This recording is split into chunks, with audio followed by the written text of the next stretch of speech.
Anneli Almanya'da arıcılık enstitüsünde araştırmacı olarak çalışıyor. Çok güzel çalışmalar var. Özellikle varroa konusunda. Varroa'yı biyolojik mücadele yöntemleri hakkında. Kendisinin çalışmaları var ve enstitüde genel anlamda hep bunun üzerinde çalışılıyor. İlaçtan öte biyoteknik yöntemler, biyolojik yöntemlere daha çok çalışıyorlar. Bu anlamda kendilerinin enstitülerinde yaptıkları çalışmaları anlatacak. Kendisinde bir videosu vardı. Ben onu hemen sizinle paylaşmaya çalışacağım. Açayım hemen. Bayan Emily Brandt, welcome to our event. Thank you very much for your contribution. Thank you very much for the invitation. Thank you. I think we have a short pre-record, so we will first watch, and then if there is any question, we can ask you. Okay. Thank you. I thought I can give the talk in live, but okay, if you want, if you okay. I would prefer to give the talk live, but Gülten Hanım, as you wish. Sunumu canlı yapmak tercih ediyor Bayan Tamam, Brandt. tamam. Ama şeyi ben yürütmek durumunda sunumu bir sorayım. Would you like to share your presentation or sharing your screen? Yes. Okay, thank you. Kendisi sunumu paylaşacak. Öyle mi? Buradan Tamam. yapmamıza gerek Kendisinin kalmadı. yönetmesi daha iyi olur. Çünkü hangi sayfada ne kadar kalacağını bilemiyorum. Can you give me a signal when I shall start? You can start. Okay. I hope this is working now. Yes, it is. Okay, great. Thank you. Merhaba. Thank you very much for the invitation.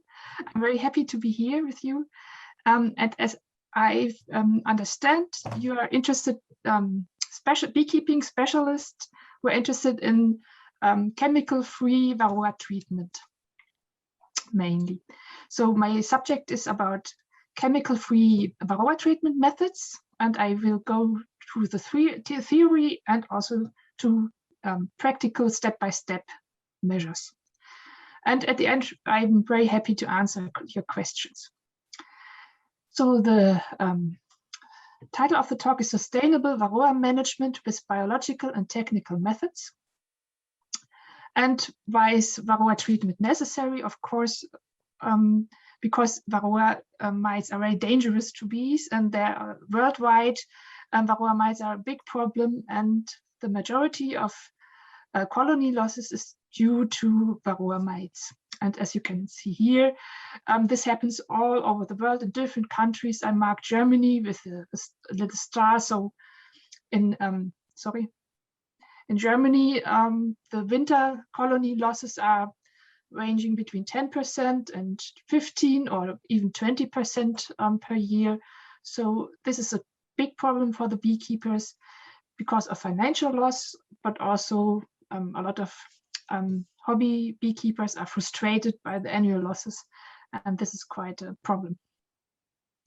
And also in the course of the climate change, we are getting more problems because in summer the weather is too hot, sometimes even in Germany, that standard chemical treatments are not working properly anymore because it's too hot, and to use formic acid evaporation, for example.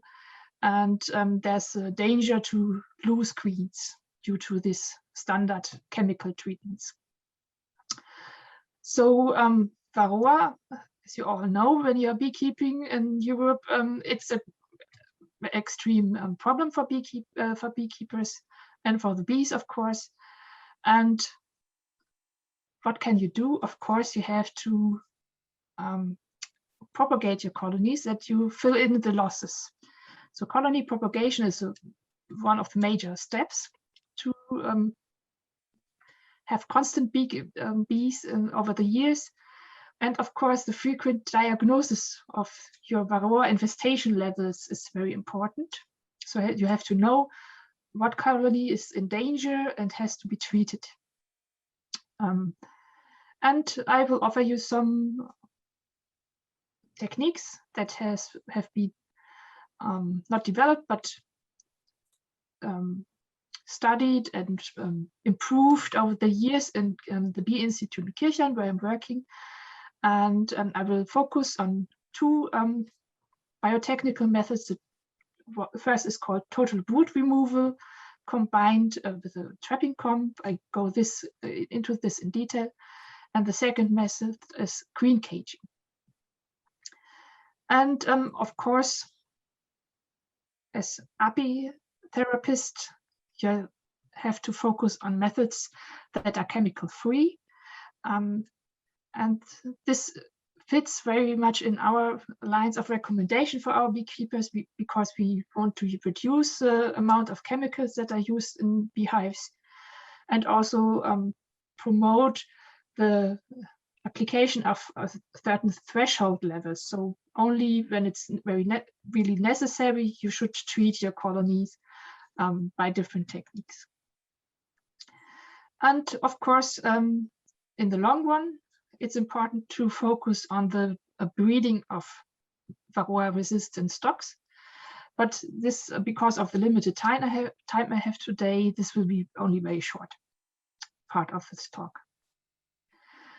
So what about diagnosis? Of course, it has to be accurate. You have to really know how many mites are in the colonies, and it has to be frequent enough that you get a realistic picture of the course of the infestation and also the increasing levels of the Varroa mites in your colonies. And to our beekeepers, we recommend to use this sticky bottom board technique. I'm not sure how it is in your country, but I'm very curious to learn this maybe afterwards. So we recommend bottoms of the colonies with mesh, where the dead Varroa mites can drop through the mesh, and then they land on this white board, and it's very helpful to make it sticky, because otherwise ants and other animals will transport the mites away, and you don't have a accurate picture of your Varroa number. But as an alternative, you can also use this bee sample method, where you collect a certain amount of bees, use either powder sugar or the soap technique, and wash away the mites and count the mites afterwards. So this is maybe not a very shiny and brilliant thing, but the proper diagnosis is really helpful and points directly to the bee colonies that are in need of help. So in my opinion, the diagnosis part is one of the most important parts of the Varroa management strategy, and should be really considered carefully.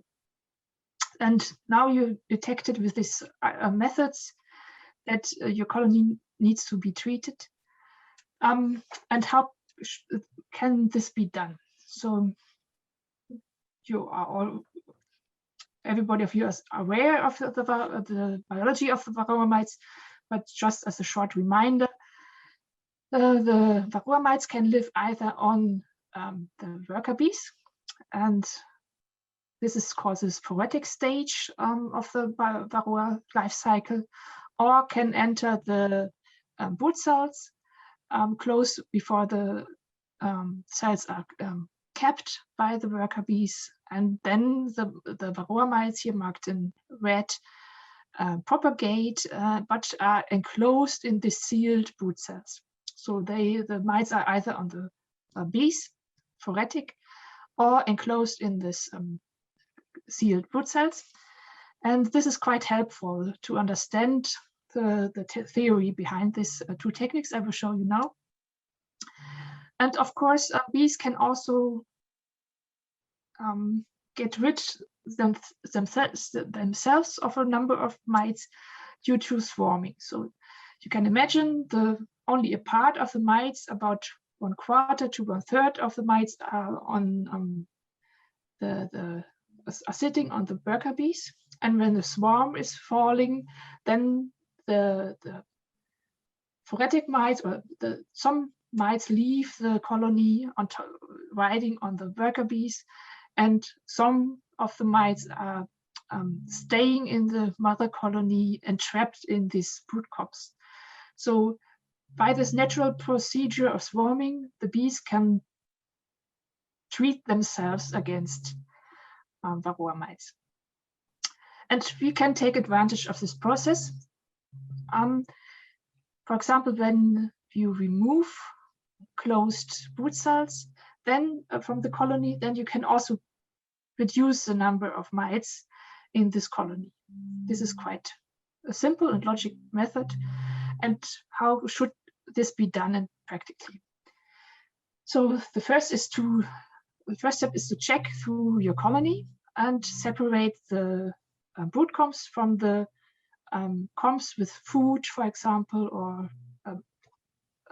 combs that have no brood. And you separate this into two parts. The first step is to choose one comb with open brood, so young stages, eggs, and young larvae. And this is called the trapping comb. And this should be marked by an X, maybe on top of this wooden frame, or you can put it beside, but you have to remember and choose well your trapping comb. This is very important because this will remove later the mites from your bees. And of course, then you shake all the bees from the brood combs, including the queen, which is marked here in white, into your main box, and remove all the combs with the brood cells. And of course, then there's some space left, and then that you fill with empty combs or wax foundation frames. And you select, you put all the brood frames into a second box, and you can now decide when the varroa level is relatively low, whether you would like to hatch the brood and found a new colony. Then you have to think also about how to get the queen, but that's a secondary problem. And if you decide to build up a brood collector where the bees of this brood combs hatch, they also need a certain amount of workers who take care of the brood. And this should a number of bees that are below a large hand. So per frame, per brood frame, you should also include a certain amount of workers like this area. Okay, so then you have two boxes, one with the queen and the majority of workers, and on the other side there's brood collectors, and then you put them on separate places. The first colony with the queen and the workers stay at the original position, and the brood collector is placed at some apiary apart. And now it's time for the trapping comb. You put aside the trapping comb at the first step, and now you have to enter it into the box with the queen and that has no brood. And this, the best place is the middle. And now in the coming days, all the phoretic mites on the bees are entering this brood cells, because these are the right stage and very attractive for the mites. So they enter the brood cells, and after 7 to 9 days, these brood cells are sealed by the workers, and then the mites are trapped inside this brood, inside this trapping comb. And when you come back after 7 to 9 days, then you can remove this single trapping comb brood frame with the majority of mites inside your colony and get rid of it. You take it home for melting or whatever to get the wax. So by this means you have removed the majority of the mites in your colony with this separation of brood and bees, and combined with this trapping comb method. And this is quite easy and successful. This is how a ripe trapping comb should look like. So the majority of the brood cells are sealed and the mites are trapped in these cells. And then you shake off the bees and remove the trapping comb. If you decided to keep the brood frames in this brood collector, you have to check this brood collector after about 21 days, and then you can decide to maybe for a chemical treatment like oxalic acid because this is a new founded colony, yeah, this shouldn't be a problem. That's what we frequently use, but in principle, it's also possible to use this trapping comp technique with this colony. Yeah, but then you also have propagated your colonies. Of course, we also did some scientific evaluation of this method, and I only go into not too much in the detail, because for you beekeepers, it's most important whether the colonies reach the right size for overwintering. At least in our climate zone, it's quite important that the colonies are strong enough to enter the winter in a certain size that the likelihood of survival and fitness is good enough. And we compared the standard chemical treatment, like formic acid evaporation, with this brood removal technique. And we counted the number of frames that are occupied by worker bees, and we couldn't find statistically significant difference between this group. So this means even though most of the brood was removed in summer, the colonies grow really fast after this varroa treatment and build up large colonies of comparable size to this normal standard treatment, like this chemical treatment. And one crucial point for this, that the brood removal colonies develop well, is that you have a constant flow of either nectar or sugar syrup that they can build up new frames and also feed the brood. And this is a quite important. İyi oluyor diyebiliriz. Ve okay, now there's a problem. Okay, I just continue. If there's a problem, you can give me a sign. So this is quite important that this method works, that either nectar comes from outside or you feed the treated colonies regularly once a week or every 2 weeks with 1 liter of sugar syrup. That's what we do. And then they can grow to the same size as the chemical treated colonies. And of course, the number of mites is very important. And this is also here on the right side, comparable to this chemical treatment group. So there's no statistical difference. So it's working as good as the chemical treatment if you do it right and at the proper time. And when you feed the colonies regularly, or if there's a constant nectar flow, that's also okay. Then you can use this technique. It's quite reliable. You don't have to find the queen. So it's even possible for people who don't want to mark the queens by color, or if you're a beginner, then you can also do it because you only have to shake off worker bees from the combs and separate it. So the second method is a little bit different, but follows the same principle. It's called the queen caging method, and that's it starts at the same time, so in late summer, and you have to find the queen and put her into a little cage. And here through these small holes, worker bees can enter, but the queen cannot go inside. But the worker bees can take care of her and feed her well, but she has no chance to lay eggs inside this cage. And she stays there for about 25 days. After this, she is released again. But in between these 25 days, of course, all these worker and drone cells present in this colony is hatched. So every mite sits on a phoretic, is phoretic in the phoretic stage. It sits on a worker bee and is so free and not entrapped into a comb. And then they are all accessible for treatment. And then you have 2 options.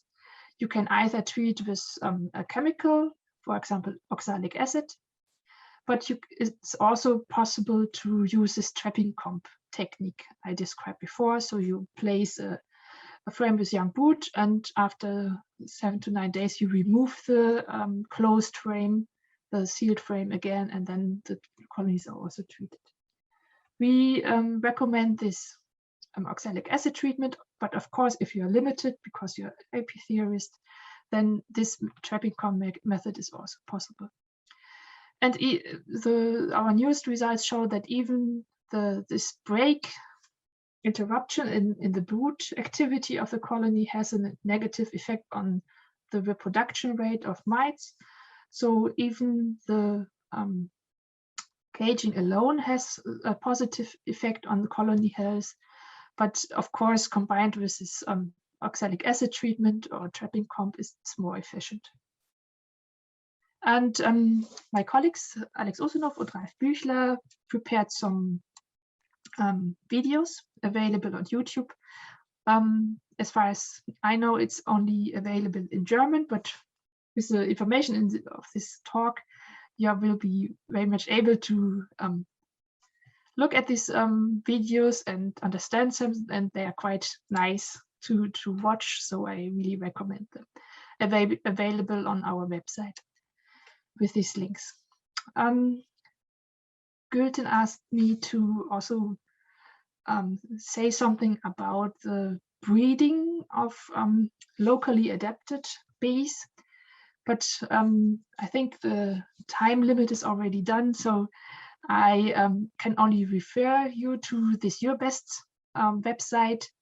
My colleagues Ralf Büchler and Marina Meixner and a lot of colleagues from all over Europe participated in this European pilot study called Your Best, where they focused for 3 years on the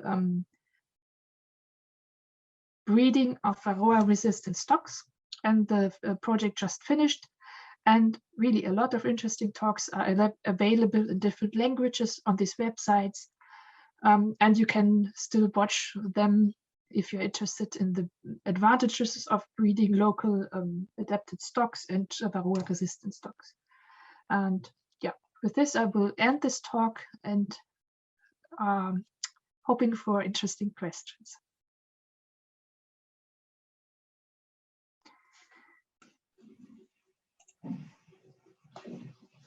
Thank you very much, Ms. Annelie Brandt, for this interesting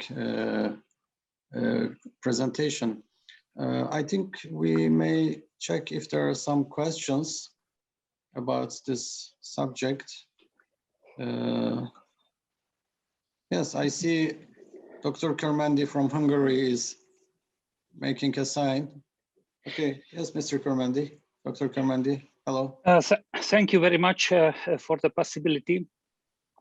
Of course, this problem is the largest problem for biological beekeeping, and as well for the beehive air applications, because we have to deal with the varroa in the hives as well, which are in these hive houses. So very well known this question, and we are working like follows. There is the machine of Austria, and we use this machine to get the varroa in the brood, in the closed brood, to control. And we can put on the side the frames which are closed, and then these are handled with the machine. So they kill all these mites inside, and then outside the one we can treat in another way in the same moment, and then we can put all together back. It is work, a lot of work. Yeah, it is a lot of work.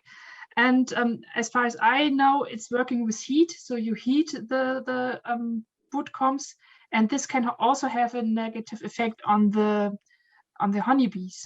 So the honeybees are very dependent on the correct temperature in the brood nest, and if it's too low or too high, it can damage the brain function and learning home finding behavior. So we cannot recommend this technique, and it's quite extreme, and that's why we go for this natural approach where we mimic the swarming behavior and separate the workers with the color with the queen from the brood, but there's no drastic heating or whatever interference with this with Okay. our methods. That's why we recommend it. And also these machines are quite expensive, so but you can just do it by yourself with this natural approach. And for us, it's working quite fine. Yes, I understand, but 25 days, you say, for example, 25 days by the third method. And of course, this is a huge time in the period of the production. 25 days, you lose a lot of bees.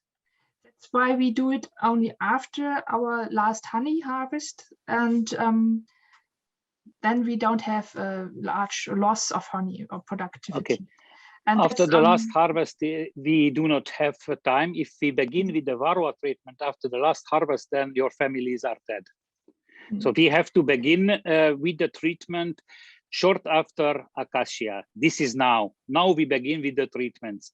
And now it is not possible to do this like this way, because the last harvest is in August, and then we don't have harvest in August. So this is a very complicated question. A lot of beekeepers are working on it, and I'm very thankful that you are thinking also on this subject. And I think with the time we will have the best solution. Yeah, I agree then that this is a problem. You can start the screen caging methods about 2 weeks before the last honey harvest, but not much before, otherwise the brood interruption is too long. But with the first method, with a total brood removement, you can combine it with this, with your normal harvesting management. But of course, then you need more colonies to compensate for the productivity loss. Yeah. Okay. We use in Hungary, we call drone removal. So we have frames with 3 parts, and one part is being built at the time. The second one is laying eggs, and the third time is with full. And if it is kept, then we remove and we put it on the place that this is a drone. So this called by us biological drone removal because they would like to go to the drones, and then we produce a drone and one frame, 3 parts, and every time one part is removed, one is building, one is going, and then we turn this one, we get out, okay, this is full now, out, back. Building. This is also quite common in Germany, but we can only reduce the varroa infestation level to a certain amount and not fully get rid of the varroa mites with this drone removal, drone frame removal. Yes. But you can push it lower to get to the point where to prolong the time to where they have to be treated. Yeah, I agree. Thank you. Yes. Yeah. Thank you. Ben de Aneli'ye soru sormak isterim. Aneli gerçi konuğumuz ama bilgi alışverişinde bulunmak. Türkçe konuşursam daha rahat anlatacağım sorumu söyleyeceğim. Tabii ki erkek arı yavrulu çerçevelerini alıp imha etmek biyoteknik yöntemde çok daha güzel ve kalıntısız bir yöntem. Ancak arılı kolonilerinizin çok fazla olduğu durumlarda bunlar gerçekten pratik bir yöntem olmuyor. Bununla ilgili tabii ki arıcılarımızın da en kolay başvurduğu yöntemler kimyasal mücadeleler. Ancak organik arıcılıkta tabii ki bu ürünler eğer apiterapik ürünler olacaksa ki konumuz gündemimiz de o yönde, organik asitlerin kullanımı veya biyoteknik yöntemlerin kullanımı en ideal. Anneli'ye şu soruyu sormak isterim.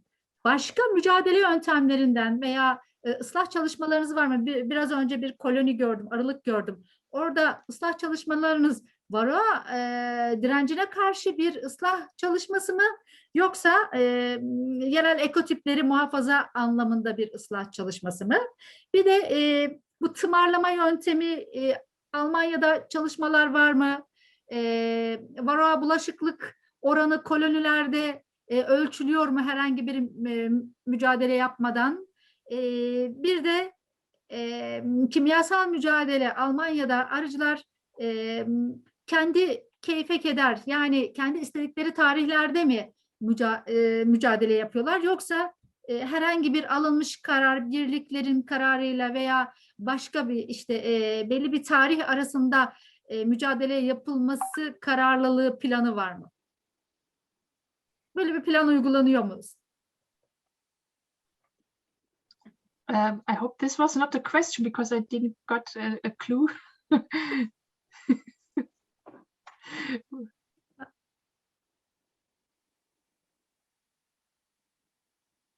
Ha, evet, evet.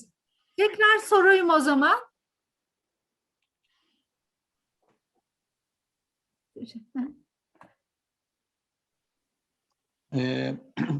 Miss Brent, you understand the question or? No, not at all. I Okay. only heard my name and colony and Varroa, but I couldn't understand the word otherwise. Are you following from the translation channel, right? Yes, Okay. but it's somehow not working. Tekrar edebilir miyiz Gülten Hanım? Kısa bir şekilde. Geçtiyse Anali, it's okay. Mhm. Anali, change the English channel. Yeah, Tamam. Yes, okay. I can hear you now. Yeah, yeah, okay. Okay. Tamam. Maybe you Tamam. can repeat the question, please. Biraz önce arılık gördüm. Islah yapmış olduğunuz arılarla ilgili. Bu konu varroa mücadelesiyle ilgili ya da direnciyle ilgili bir çalışmanız mı yoksa yerel lokal ekotiplerin muhafazasıyla ilgili A bee bir house. ıslah çalışması mı? Do you hear me?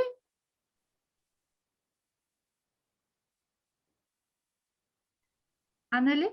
Yeah, and but it's related to both. We in Kirchhain we are performing the performance testing for the colonies, and we are doing a lot of breeding. But of course, our colonies also have to be treated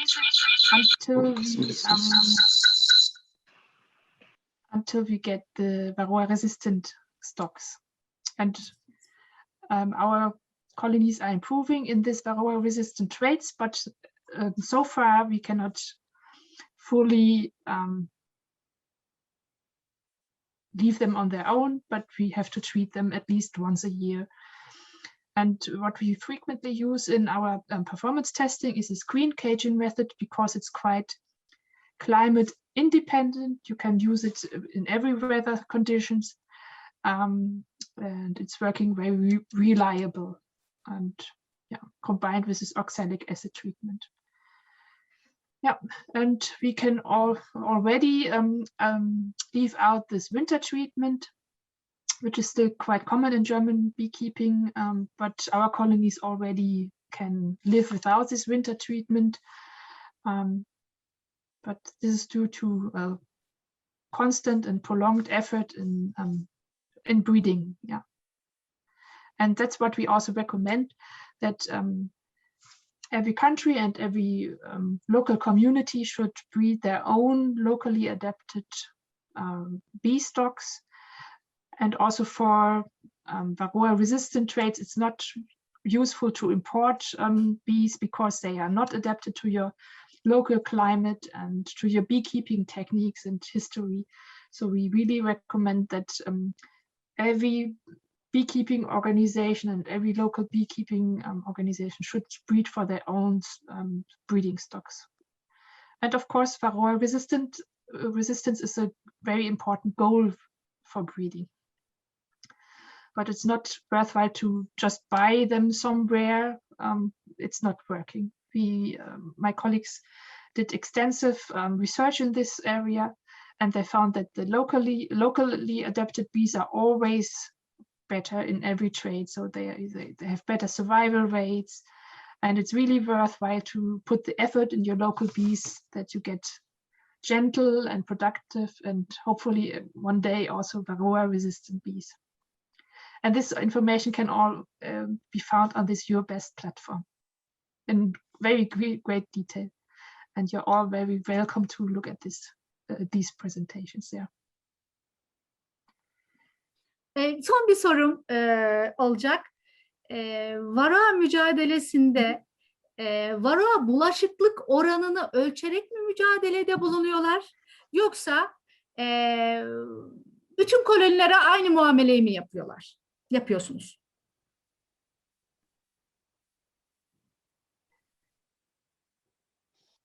Yine Chanel kanal değişti.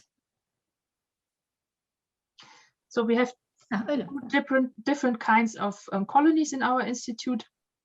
We have these colony performance testing colonies, which are specially raised for breeding efforts, and that's there also we use this screen caging technique and a lot of varroa mite counting with this sticky bottom board technique I showed you, and everything I showed you is also done with this breeding stocks in our institute.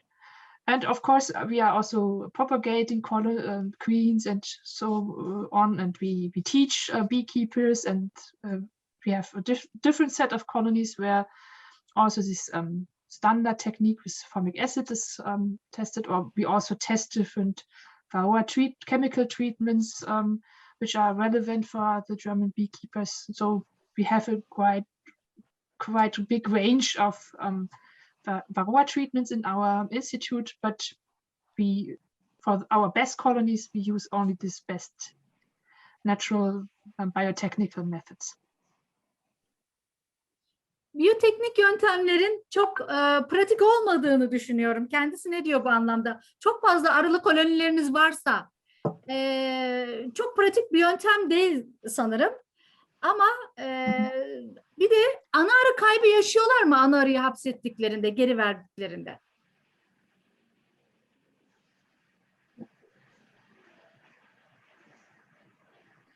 These are two good questions. Yes. And that's why we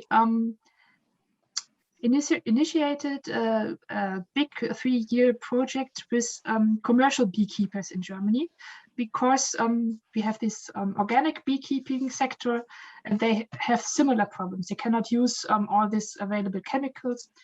And that's why we also are in a project with these commercial, really big beekeeping businesses. They have up to 1,000 and more colonies, and for Germany, this is a quite large number. And we measured the time which is needed to do these biotechnical methods. And the professional beekeepers were very surprised how quick and easy it is to find the queen and cage her.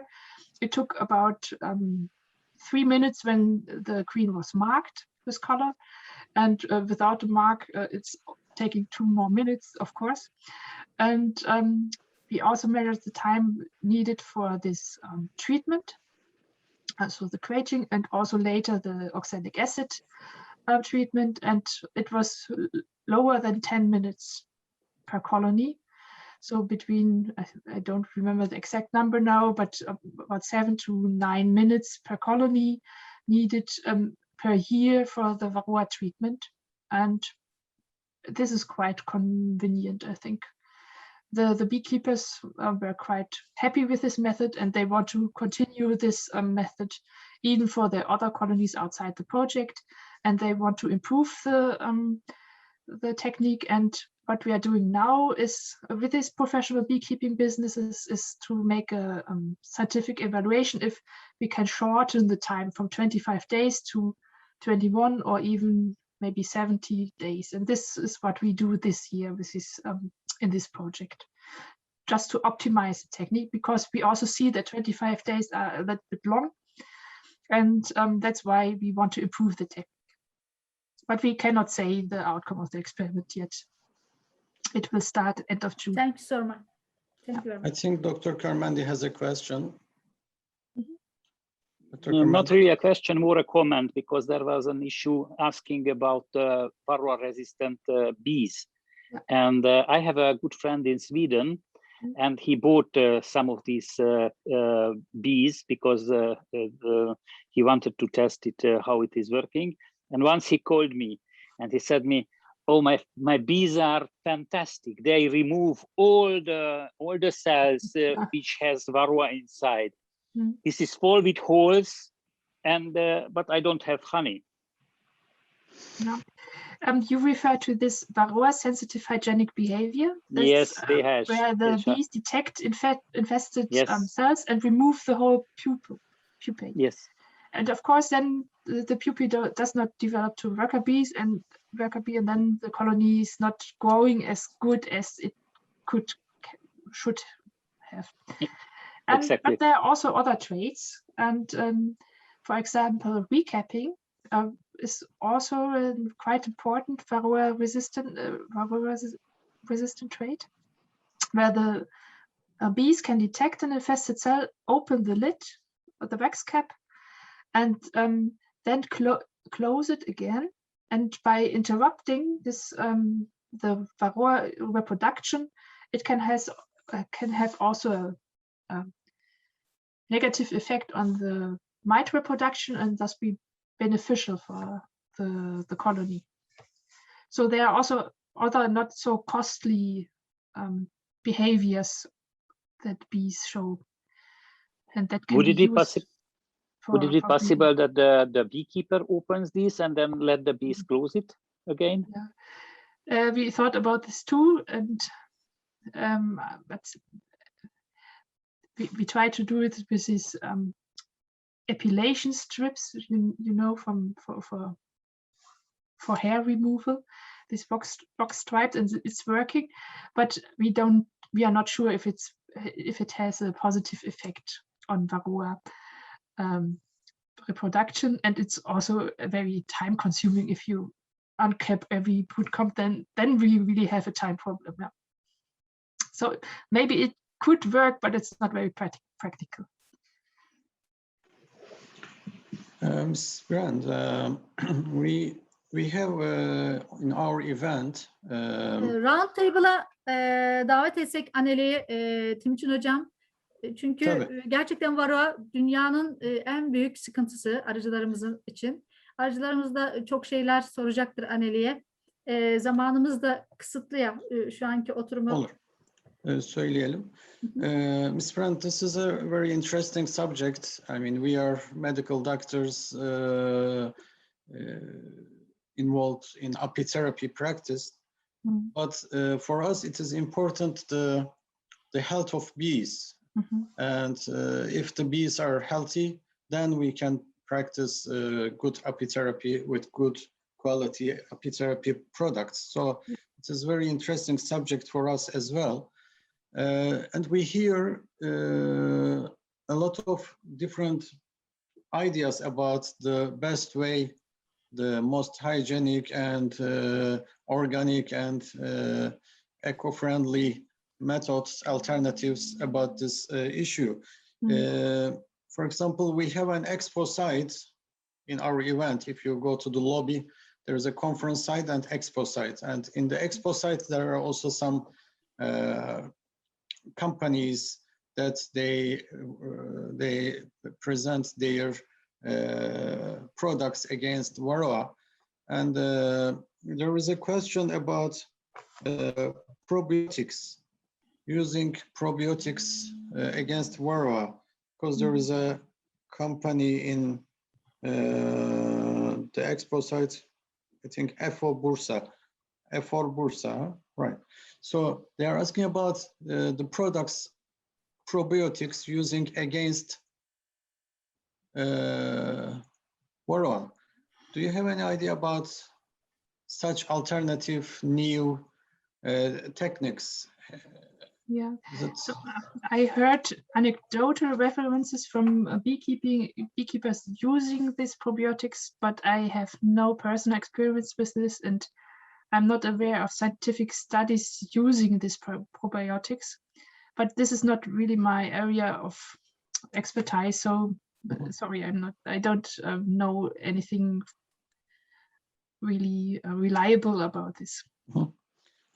How about this? There is another alternative way, using some sounds which disturbs varroa, and the varroa leaves the hive. Yeah, is it something? I heard about it, but I have never seen any scientific proof that it's working efficiently enough. Yeah, Okay. It would be very nice to have this method that are working, but not to my knowledge, sorry. Okay, thank you. Dr. Kermendi, do you have any other comments before we close? I think we already completed the time. No, thank you very much. We have to work on this because this is really one of the most important issues for the beekeeper. Okay. Thank you very much. We thank you, Dr. Kermendi. Dr. Kermendi is the president of Hungary Apitherapy Association, and he has a lot of experience in this field. So it was nice to have him as the panelist. I thank him for his contribution. And I thank you very much, Ms. Anneli Brandt, Thank for you your very much. contribution to this Thank you very event. much for the accepting. invitation. Yeah, Our invitation. yeah, thank you. It was very important for us. It was Thank really you. interesting for me to hear It's about your different. experiences. Yeah, Thank you. thank you We very much. hope in the near future we can continue collaboration with you. Yeah, that would be very nice. Yeah, Thank you. and good luck with your interesting conference. Teşekkür Yeah. Thank you very much.